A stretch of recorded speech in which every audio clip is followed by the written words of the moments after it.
असं एक हिलर बोलतोय. आपणा सर्वांना भेटून मला खूप आनंद झालेला आहे.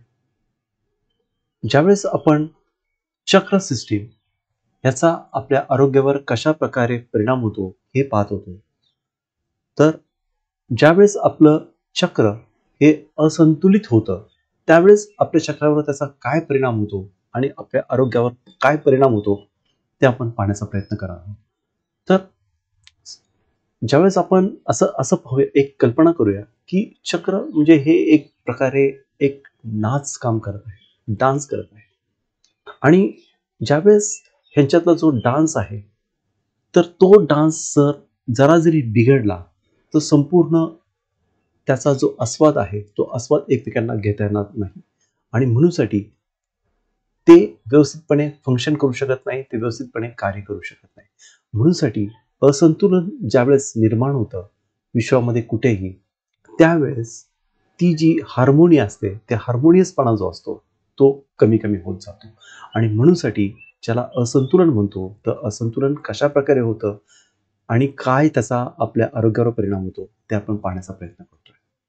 तर आपण पाहतोय की सर्वप्रथम घेऊया की ज्याला मूलाधार चक्र किंवा रूट चक्र आहे त्याच्याबद्दल पाहूया.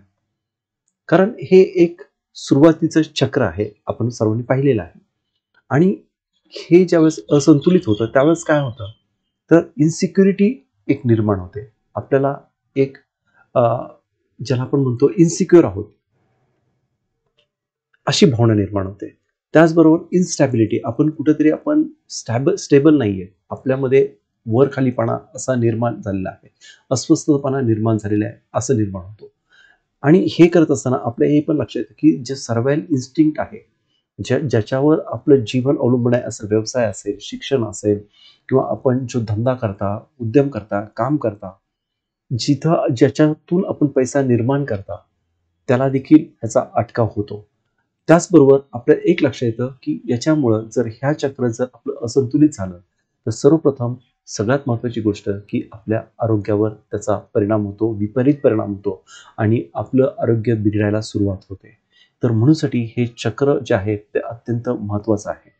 त्याच्यानंतरचा जो चक्र आहे, ज्याला आपण स्वाधिष्ठान चक्र म्हणतो किंवा ज्याला आपण सायक्रल चक्र म्हणतो, की जे बिंबीच्या खाली विसवलेलं आहे, ते जर असंतुलित झालं, तर आपण असं पाहतो की जी क्रिएटिव्हिटी होती, की जी सृजनात्मकता ज्या आपल्यामध्ये आहे, ती सृजनात्मकता कमी कमी होते. आपल्या ज्या भावना आहेत त्या देखील व्यवस्थितपणे आपण एक्सप्रेस करू शकत नाही किंवा मग नकारात्मक जी भावना आहेत त्या निर्माण व्हायला सुरुवात होते.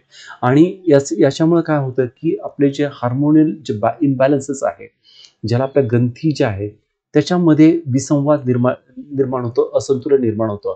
आणि त्याचा आपल्या जे प्रकृती आहे, जे आपलं आरोग्य आहे त्याच्यावर अतिशय घातक किंवा ज्याला आपण जो चांगला जो परिणाम आहे तो जो व्हायला पाहिजे तो होत नाही. आणि त्याच्यामुळं आपलं आरोग्य बिघडण्यास ह्या गोष्टी कारणीभूत होतात. आणि म्हणूनसाठी हे चक्र जी सिस्टीम आहे ती अत्यंत महत्त्वाची आहे.